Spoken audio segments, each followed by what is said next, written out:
Meron daw bagong paraan ng pagluluto ng pasta, paraan na hindi na overcook at hindi nagkakadikit-dikit at mas tipid sa gas. Try natin to. Kumukulong tubig na may asin, ilagay ang pasta. Patayin ng tubig at takpan at lutuin ng 12 minutes pare. Sa ganyan pamamaraan, hindi nauubos yung gas natin at tingnan natin kung maganda yung resulta kasi hindi rin ako sigurado eh.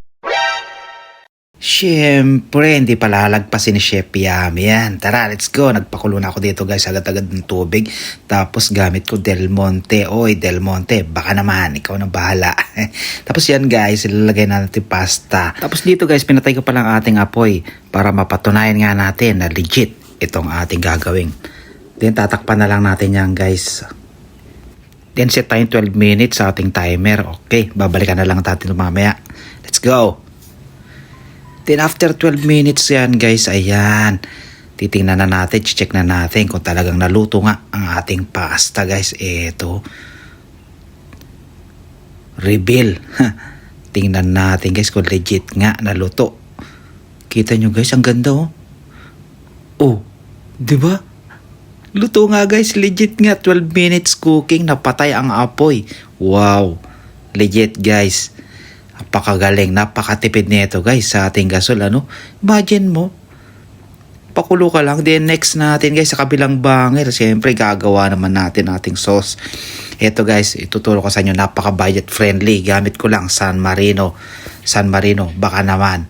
Kung hindi nyo pa ito natatry guys, oy, napaka legit nito, sinasabi ko sa inyo, igigisa lang natin guys, sosote lang natin, mabilis lang.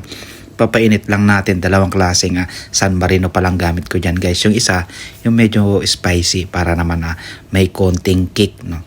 Ganyan lang guys, igisa-gisa nyo lang. Then susunod na natin syempre yung ating pasta kanina. Kita nyo ba guys itsura ng pasta, di ba? Hindi siya dikit-dikit, hindi siya kumbaga overcook, no? Halatang halata naman, din halo-halo lang natin guys, ano? Sa maihinang apoy lang dapat, para hindi ma-overcook yung ating pasta. Kasi luto na yan kanina, di ba? Yan, ganyan-ganyan yung guys. To, kita nyo naman yung pagtotos. Chef Yami yata yarn. Then dito na guys, plating na tayo. Napakabilis lang ng ating pagluluto. 12 minutes cooking.